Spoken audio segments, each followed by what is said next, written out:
предвечерието на големиот православен празник – Успение на Пресвета Богородица, меѓу народот нарекуван Голема Богородица.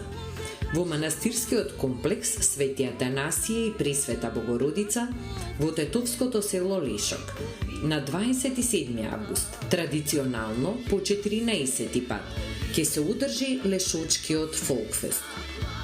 Со благослов на Тетовско-гостиварската епархија и во организација на Сдруженијето за негување на македонски фолклор и традиција Источник. Фестивалот е поддржан од Министерството за култура, а го негува духот на печалбарските, свадбарските, чалгаджиските песни карактеристични за овој крај од Македонија. Што ќе понуди ова ново 14-то издание на Лешочкиот фолкфест, ја прашавме Сузана Спасовска, која е не само редовен учесник на фестивалот, туку и дел од директорскиот тандем кој стои на чело на Лешочкиот фолкфест заедно со Борче Брзанов. Лешочкиот фолкфест, чиј што директор си веќе долги години и кој што традиционално се одржува на 27 август во Лешочкиот манастир во пресред на празникот Успение на Пресвета Богородица. Па дали е рано или е вистинско време да најавиме и да прашаме што ќе ни донесе оваа година Лешочкиот фолкфест? Затоа што ние веќе, како што знаеш, бидејќи си и ти секоја година дел од нашиот Лешочки фолкфест, односно несебично помагаш и дури тогаш кога имаш нешто на тој ден, нешто друго, не одиш таму, а доаѓаш кај нас да ни помогнеш, да ја водиш таа прекрасна програма и мислам дека навистина ти најдобро го знаеш тоа. Оваа година исто така традиционално на 27 август веќе се спремаме.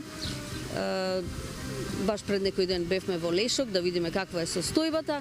Ги очекуваме нашите верници на тој ден да слушнат уште многу убави македонски песни со многу познати, а и дебитанти, нели, познати пејачи, но ние сме расадники на дебитанти, а исто така можам да кажам дека на Лешочкиот фолкфест дури и сите наши легенди кои што денеска не се со нас, ги имале последните снимки токму на Лешок.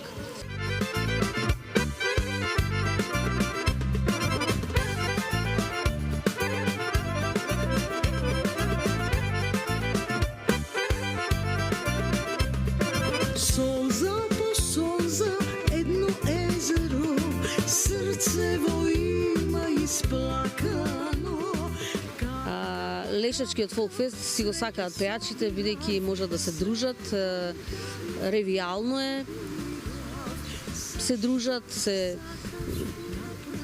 ќе си отпеат своја песна, ќе си ја донесат пред таа публика која што е многубројна секоја година и потоа самата песна си доаѓа до публиката, до пошироката публика.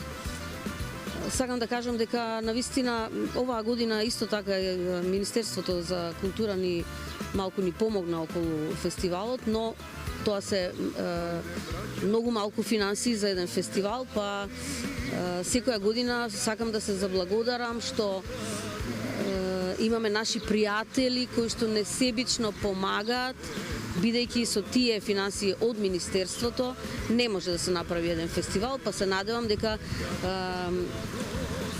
од сега па натаму ќе можеме да разговараме на едно друго ниво и дека малку повеќе ќе се обрне внимание на тој единствен фестивал кој што е во западниот дел и дека малку повеќе ќе се помогне, бидејќи многу ни е важна помошта за да можеме да донесеме нови песни во таа македонска ризница и да останат како една трајна вредност. Сузе, ти благодарам уште еднаш за одвоеното време. Верувам дека утринава публиката уживаше да те слуша и да те гледа на фреквенцијата на телевизија Алфа и понатаму продолжуваме да ја следиме твојата богата, неуморна музичка активност и да уживаме секако во твоите извонредни интерпретации. Му благодарам и на Бога што ни даде ваков убав ден во овие жештини, малку и да не дувне ветрето и да се чувствуваме убаво и пријатно во разговорот. Секое добро ви посакувам и голем поздрав до вашите гледачи. Фестивалот е со ревијален карактер и се одржува на отворената летна сцена во Лешочкиот манастир, во присуство на голем број посетители кои традиционално доаѓаат да го посетат манастирот во чест на големиот православен празник Успение на Пресвета Богородица.